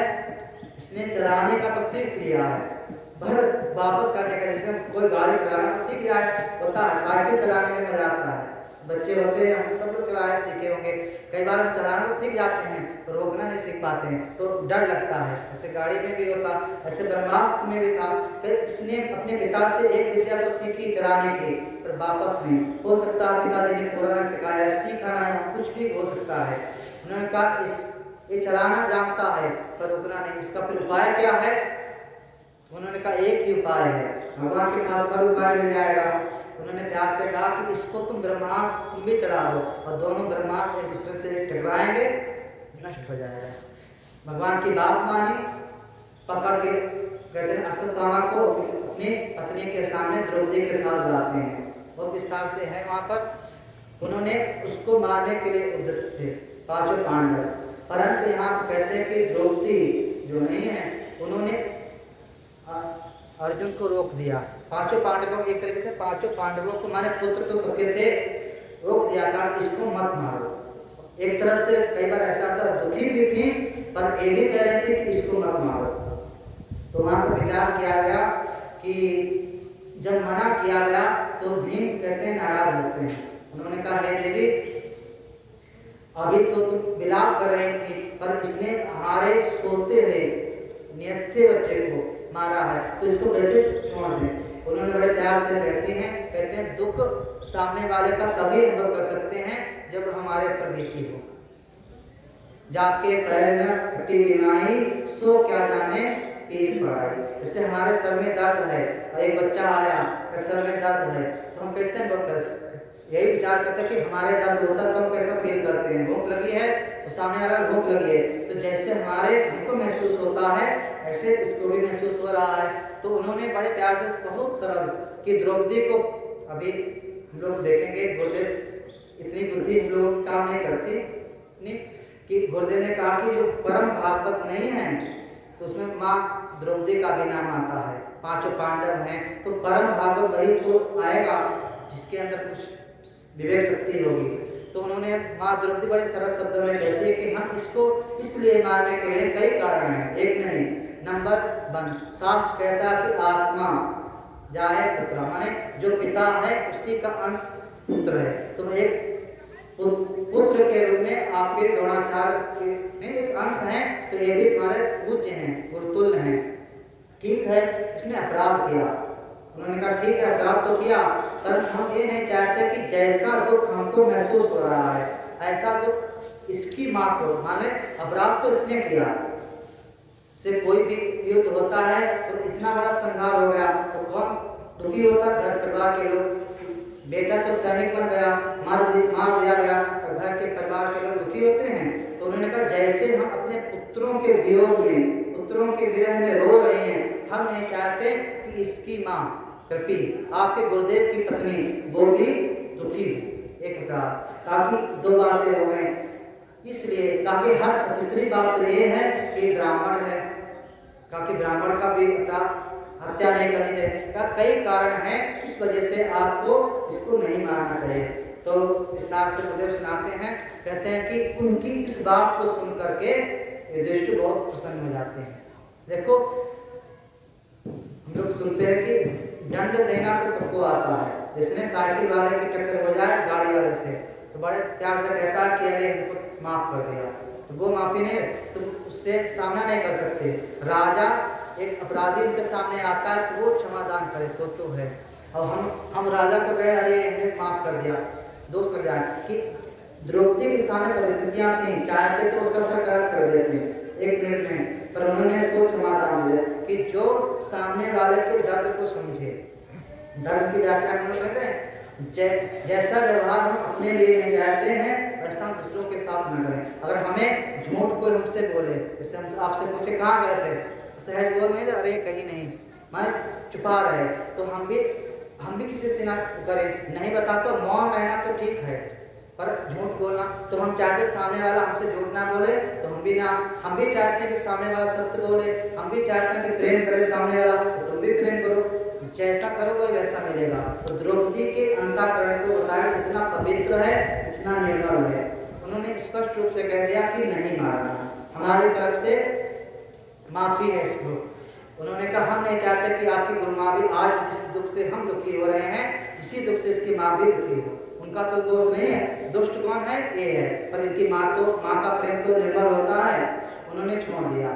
अब दूसरी समस्या यहाँ हो गई, भगवान कृष्ण भी खड़े थे और भी महापुरुष थे वहाँ पर, उन्हें बड़े प्यार से कहा कि इसने अपराध तो किया है, इसे जयंत का नाम आता है, जयंत ने अपराध किया था, परीक्षा लेनी थी राम जी की, महिमा देखनी थी राम जी की, और अपराध किसका कर दिया?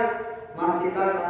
भगवान ने कहा कि अगर उनको ना दें दंड तो फिर आगे की समस्या की इसमें यही होता, बड़े प्यार से समझना कि कोई अपना हो, कोई गलती करे तो कहते दंड देना अनिवार्य है, परंतु त्यागना अनिवार्य नहीं है। अपने बच्चों को 4 थप्पड़ मारेंगे, बार बार समझाएंगे, नहीं मानेगा फिर समझाएंगे, पर हम उसको त्यागेंगे नहीं। तो यही कहते हैं कि शास्त्र में बहुत से ऐसे विधान किए गए हैं। सबसे पहला विधान है, कहते हैं एक नियम दूसरे नियम को काटता है। पहला नियम क्या है? पहला नियम तो यही है कि उन्होंने उसमें लिखा कि आतताई जो होता है उसको वध करने योग्य है। आतताई में आता है आग लगाने वाला, 5 आग लगाने वाला, स्त्री का अपमान करने वाला, विष देने वाला, किस तरीके से आते। तो यहाँ ये जो है क्या नाम है, अस्तवथामा, ये आतताई की श्रेणी में आता है, इसका वध करना तो योग्य है। पर शास्त्र दूसरा भी कहता कि ब्राह्मण का वध नहीं करना है, दूसरा कोई गुरु पुत्र हो तो उसका तो बिल्कुल नहीं करना चाहिए। तो भगवान कृष्ण मुस्कुराते हैं, अर्जुन से कहते हैं कि दोनों बातें शास्त्रों में वर्णित हैं, पर अब यहाँ पर कहते हैं विवेक लगाओ। विवेक क्या है? कि ऐसा काम करो कि दोनों काम तुम्हारे बन जाएं। नंबर 1, उसको दंड भी मिल जाए, और वो जो द्रौपदी की इच्छा है या जो शास्त्र में वर्णन है कि आतताई का ब्राह्मण का वध नहीं करना, इसका भी हो जाए। तो वहाँ पर ऐसा निर्णय लिया गया कि मणि थी उसकी, शास्त्र में आता है कि उसकी मणि को निकाल लेते हैं। संत लोग कहते हैं कि विवेक शक्ति उसकी छीन लेते हैं, अपमानित कर दे, बड़े श्रेष्ठ जनों का अपमान ही कर दो तो वही उनकी मृत्यु के तुल्य होता है। तो यहाँ पर कहते हैं उसको अपमानित करके वहाँ से, अब हम लोग ये शास्त्र में लिखा है, सबके समाज में हुआ होगा, कई बार ब्राह्मण हो इतना सुना तो कहा कि उसको नहीं मारते, तो कई बार कहते 5 चोटी छोड़ देते थे, ऐसा भी आया है। मुंडन करा के छोड़ दिया, गांव में कोई बहुत अपराध किया, गलत काम किया, तो उसको नहीं मारते हैं, तो कहते इसका मुंडन करके काला चेहरा बना के गधे में बैठा के पूरे नगर में मार दो, तो इसकी माने ये तो शर्म होगी तो ऐसे ही मर जाएगा। तो इस तरीके से उनकी मणि को निकाल करके उनको वापस कर दिया जाता है, मारते नहीं है। देखो इतना तो हो गया। हम लोग अभी परीक्षित का जो चरित्र है यहाँ पर कहते हैं कि वो चला जाता है, पर कहते हैं कि अश्वत्थामा जो था वो दुष्ट था, सही नहीं था। सही कैसे होता, एक गलती करे, 2 गलती करे, और जब बार गलती करे तो उसको क्या बोलेंगे। यहाँ पर तो उसने समझदारी से ब्रह्मास्त्र चलाया था, काट दिया गया। उसने कहा हमारा इतना बड़ा अपमान किया गया है, इसका बदला तो हम लेंगे जरूर एक समय आने पर। चला जाता है। कुछ समय के बाद कहते हैं अभिमन्यु की पत्नी होती है उत्तरा, उनके गर्भ होता है, तो बच्चा गर्भ में होता तो वो वहाँ से तो चला जाता है। अब कितने समय के बाद वो ब्रह्मास्त्र भी छोड़ता है, कहते हैं कहीं पांडवों को तो नहीं मारेंगे, उसके चित्त में कहाँ से आए। देखो किसी किसी के चित्त को पढ़ना, शास्त्र पढ़ते तो आनंद भी आता है। दुर्योधन ने इसको तिरस्कार करके भगाया था कि बोला, यही बोला था कि तुमने हमारे वंश को ही नष्ट कर दिया। चलो एक गलती हो गई थी, और दूसरा अभी एक पूरा वंश नष्ट नहीं हुआ था कि उनका एक पुत्र, ये तो पांडवों के पुत्र थे, पर उनके पुत्र का भी कोई पुत्र था, अभिमन्यु थे, वो भी मार दिए गए थे, पर उनकी पत्नी थी, उनका एक पुत्र था, वो गर्भ में था। उसने कहा कि जो दुर्योधन ने कहा था वो तो अधूरा था काम, और उसको पूरा करना है। वापस फिर तैयार होता है, समझता है, तो अब कहते हैं पांडवों पर ब्रह्मास्त्र नहीं चढ़ाएंगे, उत्तरा के गर्भ पर ब्रह्मास्त्र चला देता है। यहाँ पे पढ़ेंगे, बहुत विस्तार से आता है।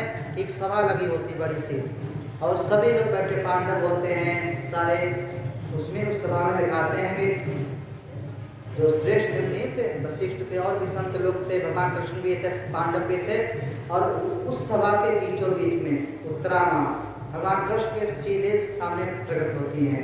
कहते हैं कि हे भगवान, आप हमारे जो गर्भ में है बहुत जलन हो रही है, और इस पर किसी ने शक्ति का प्रहार किया है ना। कई बार ऐसा है ब्रह्मास्त्र क्या चला कि इसमें लगता किसी ने शक्ति का प्रहार किया है बहुत, इसमें लगता जो आपका हमारे गर्भ में जो बच्चा पल रहा है उसके प्राण संकट में है। तो भगवान तो समझ गए, सारे लोग भी समझ गए कि अभी कोई एक तो दुश्मन बाकी है, वो अपना प्रहार कर रहा है। उन्होंने कहा कि यदि हमारे प्राण चले जाए तो कोई समस्या नहीं, परंतु इस गर्भ में आपका एक क्या है भक्त पल रहा है, उसके प्राण चले जाएंगे तो आपका ही अपमान है। इस तरीके से वहाँ पर गुरुदेव बड़े सरल तरीके समझाते हैं कि वहाँ पर एक से एक लोग थे, वहाँ महात्मा लोग थे, अर्जुन थे, पांडव थे, पर उत्तरा जो माँ ने किसी के पास नहीं जाती हैं भगवान, क्योंकि यहाँ पर बार बार हम लोग विस्तार से पढ़े हैं, तो एकांत में एक श्लोक पढ़ोगे तब कि जितने भी परम भागवत की श्रेणी में रखे गए हैं, चाहे कुंती माँ हो, चाहे भीष्म पितामह हो, चाहे उत्तरा माँ हो, जो भी हो, उनको भगवान के स्वरूप का और महिमा का पूर्ण रूप से ज्ञान था। उनको समझते थे कृष्ण सामान्य इंसान नहीं है, ये परम भागवत भगवान ही है, साक्षात नारायण इस रूप में आए। उन्होंने पूरी बात बताई, भगवान मुस्कुरा देते हैं। बहुत सी बातें ऐसी होती हैं कि हम मुस्कुराते हैं। उन्होंने भगवान ने शास्त्र में वर्णन है कि अंगूठे के जितना रूप बनाते हैं, और उसमें शंख चक्र, और उसमें अंगूठे के उसी में अपना रूप धारण करते हैं। चक्र होता है, शंख होता है, और उत्तरा माँ के गर्भ में प्रवेश करते हैं, और उस जो नहीं होता उस बच्चे के चारों तरफ घूमते हैं। और जो ब्रह्मास्त्र छोड़ा था उस भगवान के जो छोटा सा रूप बनाया था उसी में जाके समा जाता, नष्ट हो जाता है। भगवान के सामने किसका बस चलेगा, और फिर उनके गर्भ की रक्षा हो जाती है। इस तरीके से यहाँ की घटना विराम देती है। फिर कहते कुछ समय के बाद परीक्षित का जन्म होता है। तो जन्म होता है तो उसका ब्राह्मणों ने बड़े अच्छा नाम रखा। हम लोग विचार करें कि परीक्षित का असली नाम क्या था। विष्णुराव, हम लोग कहते हैं कि हमारे शास्त्र हम लोग मानते नहीं सत्य।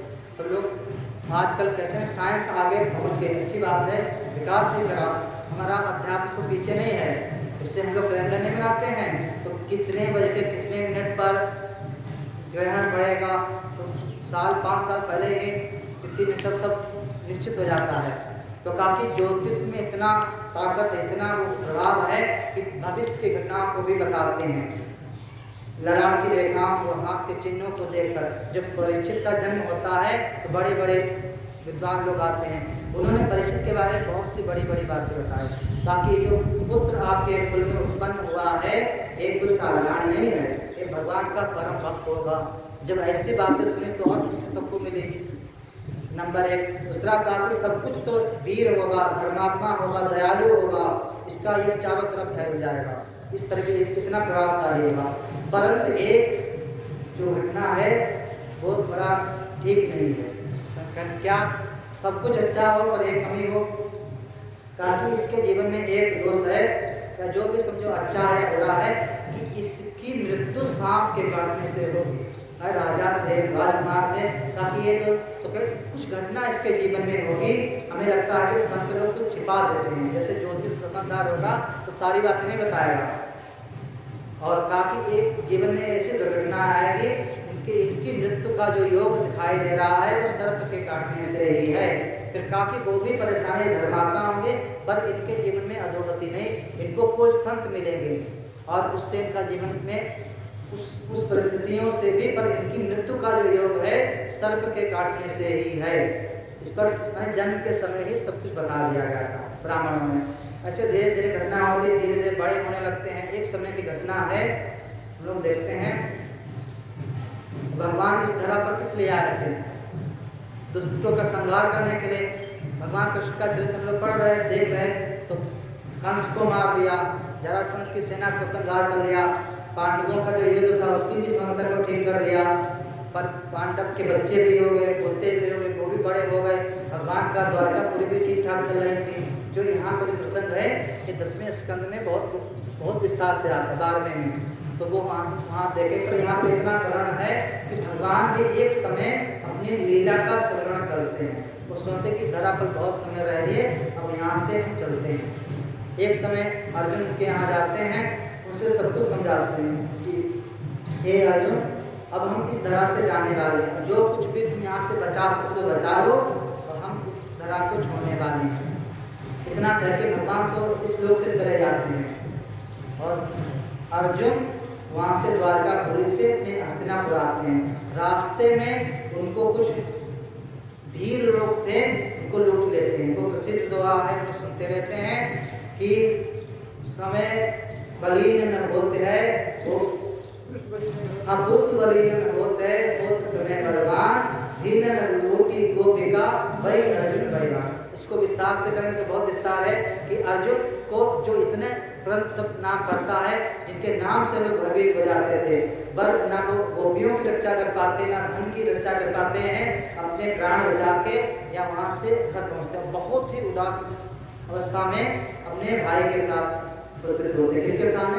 युधिष्ठिर के यहाँ। हम लोग पढ़े थे विस्तार से, तो बहुत से कारण बताते हैं। उन्होंने कहा कि तुम्हारे जीवन में कौन सी ऐसी घटना हो गई है जो तुम इतने उदास दिखाई दे रहे हैं। उन्होंने बड़े प्यार से कहा कि तुमने किसी को वचन दिया हो, रक्षा न कर पाए हो, किसी के अपमान हो गया हो, किसी संत को भोजन कराने का वचन दिया, बहुत से। लास्ट में युधिष्ठिर ने एक शब्द प्रयोग किया कि लगता है तुम्हारे परम प्रिय, परम सखा, परम नहीं आराध्य मित्र ही बोलते थे हम, और भक्त भी थे भगवान के। तो कहा कि ऐसा लगता है कि भगवान कृष्ण ने तो अपनी लीला का स्मरण तो नहीं कर लिया है, लगता है इस धरा को छोड़ के चले गए हैं। तो उन्होंने बड़े प्यार से कहा कि हाँ, हम समझते थे अभी तक कि मैंने कुछ किया, परंतु वो हम सबको माने हम लोग, हमारी बुद्धि ठगी हुई थी, करते तो सब कुछ वही थे, पर हमारा केवल नाम, इतना बड़ा युद्ध जो हमने जीत लिया, इतना हमारा नाम चारों तरफ फैल रहा था, सब उन्हीं की महिमा थी। उनका सानिध्य मात्र से ही सारे कार्य हुए हमारे।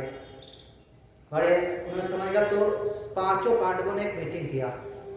यहाँ आता है शास्त्र में कि अर्जुन ने भी इतना सब कुछ बताने के बाद अपने कमरे में जाते हैं, ध्यान लगाते हैं, और कहते हैं कौन सा ध्यान लगाते हैं? कुरुक्षेत्र में जो भगवान ने गीता का ज्ञान जो उनको दिया था उसको स्मरण करते हैं, उसी में रमण करते और अपने अपने को थोड़ा पृथक करते हैं। कहते हैं कि शरीर है, शरीर तो नश्वर है, ये तो जाएगा ही जाएगा, परंतु अपने को थोड़ा उस ज्ञान में अंगीकार माने अध्यात्म में डूबते हैं, माने उसको अंगीकार करके अपने स्वरूप का बोध प्राप्त करते हैं। इधर पांचों पांडव जो चारों पांडव भाई हैं, तो इन सब लोगों ने एक निर्णय ले लिया द्रौपदी सहित। क्या कहा कि जब परमात्मा श्री कृष्ण ही हमारे धरा पर नहीं है तो हम भी यहाँ से चलते हैं। यहाँ पर लिखा गया कि ये सारे लोग चले केदारनाथ की तरफ स्वर्गारोहण का घटना आती है। पांचों लोग सदेह, ये नहीं कि इनका शरीर यहाँ शांत हुआ ऐसा, तो पूरा शरीर, एक उनका कुत्ता भी आता है, उसका भी नाम आता है। तो इन पांचों लोग और साथ में द्रौपदी और एक कुत्ता जो वर्ण है, तो उन्होंने सदैव स्वर्गलोक की तरफ प्रस्थान करते हैं। वो तो घटना हो गई, बहुत विस्तार है, समय हम लोगों के पास कम है, तो वो तो चले। अब किसका राज चल रहा है? हाँ, जाने से पहले परीक्षित को राजा बना देते हैं, उनका राज चलता रहता।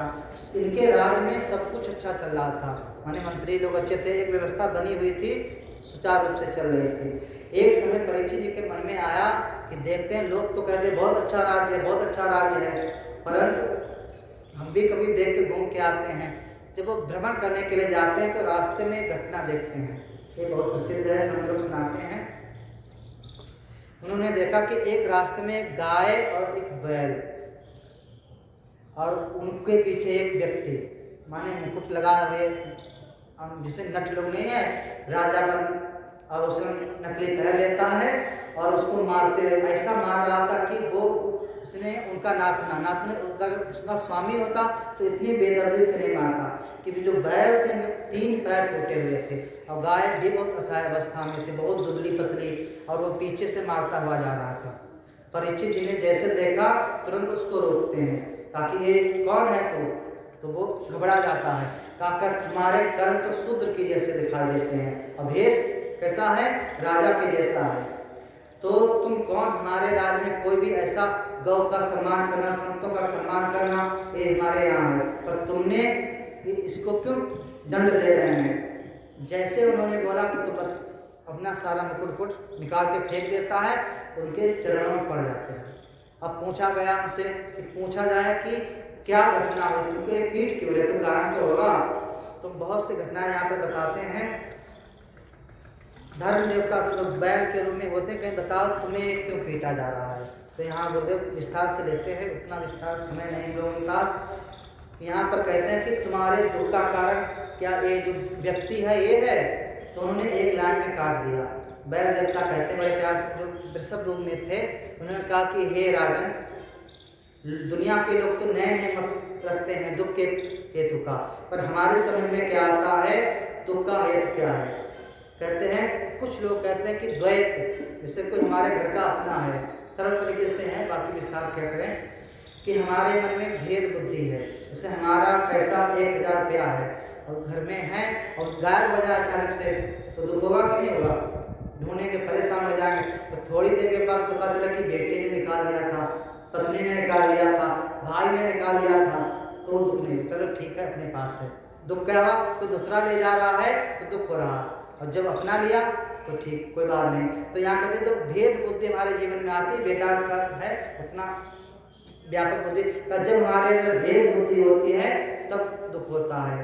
वो वेदांत का शब्द प्रयोग है, सीए राम में सब जगह जाने, जब ऐसा भाव आ जाएगा तो दुख नहीं। कि कुछ लोगों का ऐसा संसार में मत है कि द्वैत के कारण हमें दुख मिलता है, भिन्नता के कारण, है ना।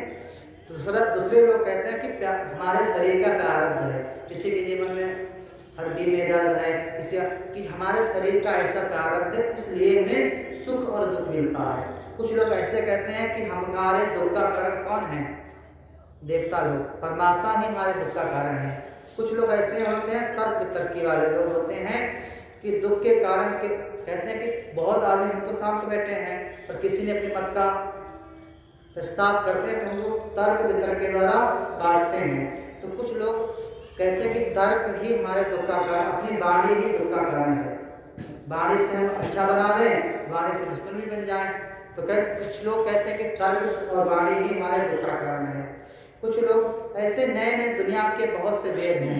रामायण में सरल तरीके से समझाया कि सब अपने कर्म में हमारे दुख का कारण है। तो यहाँ पर जब ऐसी नीति की बातें उन्होंने कहा और बड़े सरल तरीके से कह दिया, हे राजन आप ही बताइए हमको कि हमारे दुख का कारण क्या है। उन्होंने नाम नहीं लिया, उस व्यक्ति का एक बार भी नाम नहीं लिया कि ये हमको मार रहा था, ये हमें सता रहा था, ये हमारे दुख का कारण है। तो राजा परीक्षित जो थे वो भी साधारण नहीं थे, बहुत प्यार से उन्होंने समझ के मुस्कुराते कहा कि हम समझ गए वृषभदेव, तुमको साधारण है, तुम साक्षात धर्म ही हो। और जो उनकी तरफ इशारा करते हैं तो वो जो गौ के रूप में होती है वो पृथ्वी माँ होती है। इनकी चर्चा भी विस्तार से आई है। तो उन्होंने कहा हम समझ गए। तो कहते एक कौन है, तू अपना परिचय सही से बता। तो उसने कहा कि मैं कलयुग हूँ। उन्होंने कहा कि मैं अपने समय में आया हूँ। तो उन्होंने कहा, परीक्षित ने इन लोगों का सलूशन दूर किया। उन्होंने कहा कि हे राजन हम अपने समय में आए हैं। उन्होंने कहा हमारे राज्य में ऐसी घटना नहीं होती, कोई ब्राह्मण को सताए, गौ को सताए तो हमारा अपमान होगा। तो राजन कि हम अपने समय पर निश्चित रूप में आए, हमारा जब समय था तभी आए हैं। उन्होंने कहा तुम हमारे राज्य में तो नहीं रह सकते हो।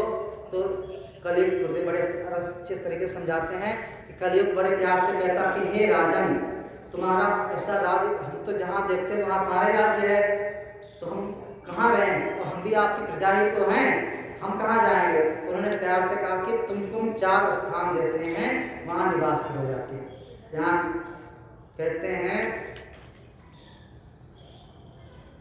कि द्रुतम पानम स्त्री सूनम, कहा कि जहाँ जुआ खेला जाता है वहाँ जाओ, जहाँ मदिरा पान किया जाता है वहाँ रहो, स्त्री वैसा व्यक्ति हो वहाँ जाओ। चतुर्था सोना माने जहाँ हिंसा हो, जहाँ लोगों को सताया जाए, बेवजह कष्ट दिया जाए वहाँ रहो। ऐसे स्थान हमारे राज्य में जहाँ जहाँ ऐसा हमारा कहीं हो रहा हो वहाँ तुम निवास करो, कलयुग से बोलते हैं। फिर वो हाथ जोड़ता है इससे।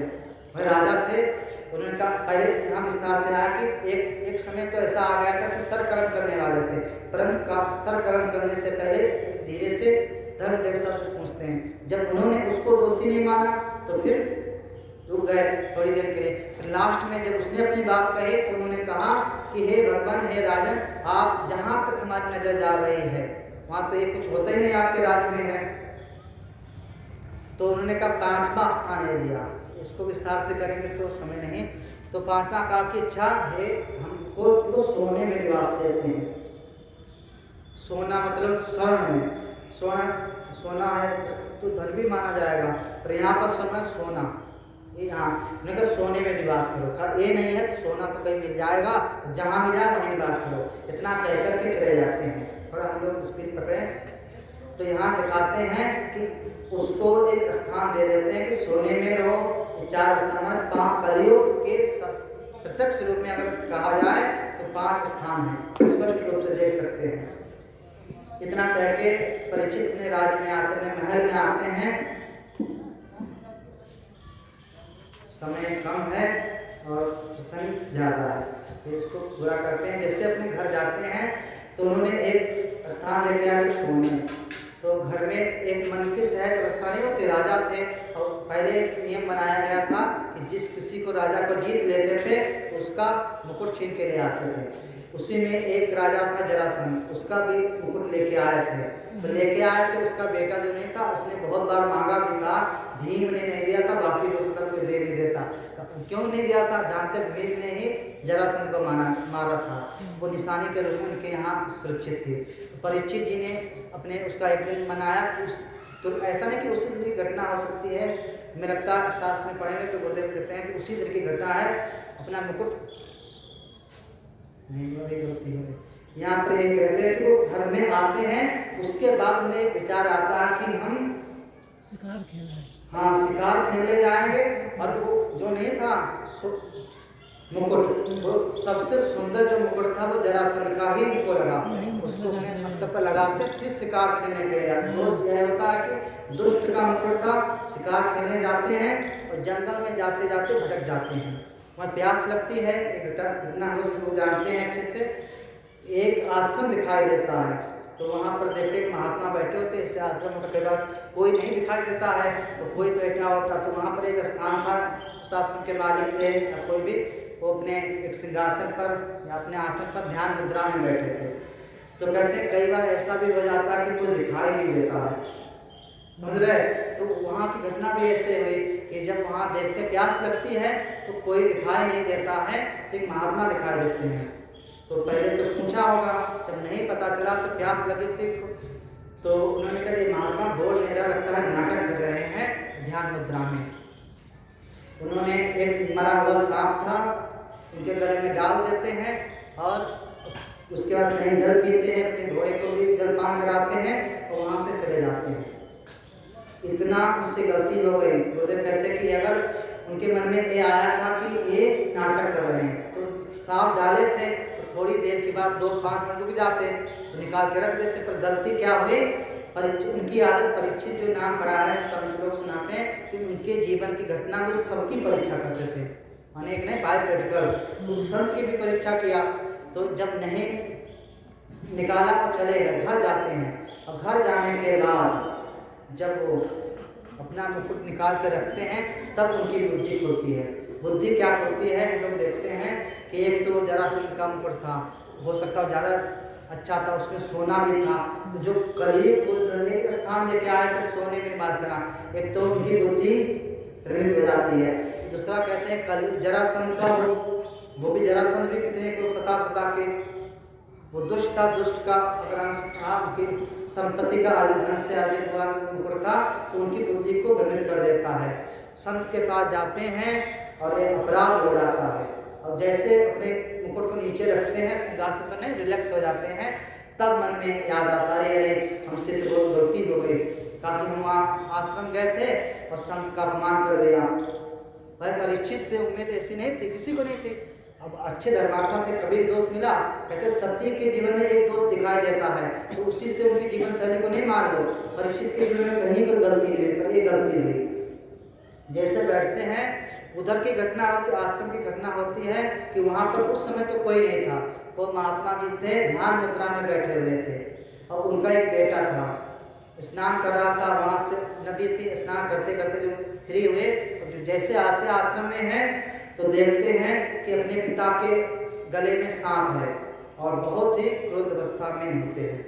यहाँ घटना एक और होती है कि उस समय किसी ने इनको देख लिया था, उसी आश्रम में कोई ऐसा बच्चा था, उन्होंने कहा कि एक कौन करके गया है, तो उसमें एक विद्यार्थी होता कि अभी एक राजा आया था जो अपना परीक्षित, वही आपके पिता के, और कोई आया नहीं, और किसी की इतनी हिम्मत भी नहीं, वही आपके पिता के गले में मरा हुआ सांप डाल के चला गया। बहुत बेटा था, अपने पिता का अपमान सहन नहीं करते, कहते वहीं पर जल लेते हैं और भाई संध्या बंदन पूजा पाठ तप बल था, और तुरंत अभिमंत्रित करके फेंक देते हैं। कहते हे राजन, तुमको तो संतों का सम्मान करना चाहिए, अगर तुम ही ऐसा कार्य करोगे तो आगे की घटना क्या होगी। और तुरंत सांप राजा को श्राप दे देते हैं। श्राप किसने दिया था, उसके पुत्र ने, कि आज के 7वें दिन तुम्हारी मृत्यु हो जाएगी। उसके बाद अपने पिता का गले से सांप निकालते हैं, अपने पिता के पास जाते हैं और रोने लगता है, कहता पिताजी ऐसा हुआ, हमने उसको दे दिया श्राप, उसको दंड तो मिलेगा ही जिसने आपका अपमान किया है। पिताजी कहते हैं कि हे बेटा, तुमने बहुत बड़ा अपराध कर दिया, कि हमारा राजा है ठीक है, उसका थोड़ा जो भी घटना उसके मन में आया हो, पर राजा ऐसा नहीं था, श्राप देने योग्य नहीं था, गलती हो गई, ठीक है, महात्मा को तो सहन शक्ति होनी चाहिए, और तुमने ऐसा उचित नहीं किया है। हमारा जीवन में एक घटना हुई, माने उनका कुल देखो, उसके जीवन को देखो, कभी भी ऐसा जीवन में कृत्य नहीं किया उसने जो ऐसा किया। अगर उसने कर भी दिया था तो तब भी महात्मा का एक स्वभाव होता है क्षमा कर देना, तुमने ये सही नहीं किया। तब भी उनके मन में एक भाव आया कि ऐसा है कि हम कई बार कुछ घटना हो जाती हैं उसको पता ही ना चले, तो उन्होंने अपने एक शिष्य को बुलाया कि हम राजा 7 दिन में मर जाएगा, ये भी तपस्वी है, नहीं इतना विश्वास है कि 7 दिन मरेगा तो मरेगा, उस श्राप को नहीं काट पाया, सांप को काटने को रोक पाया। तब उन्होंने अपने चेले को बोला कि जाओ राजा के यहाँ जाइए और परीक्षित को पूरी घटना बता दी, बताओ कि 7 दिन ही तुम्हारे पास हैं और 7वें दिन तुम तुमको तक्षक, ऐसे तक्षक सर का नाम आता है, वो तुमको डस लेगा, मर जाओगे। और जैसे भी परीक्षित के सामने आते हैं, सूचना देते हैं, वो तो चले आते हैं। पर यहाँ पर हम लोग देखते हैं, गुरुदेव बहुत विस्तार से सुनाते हैं, संत लोग समय जब होता है तो उन्होंने जैसे उनको दिया, जीवन में कठिनाइयाँ आए, विपत्तियाँ या विपरीत परिस्थितियाँ आए तो हमको क्या करना चाहिए? दुखी होना चाहिए कि सौभाग्य मानना चाहिए? मैं नारद जी का प्रसंग पढ़ा, जब उनकी माँ का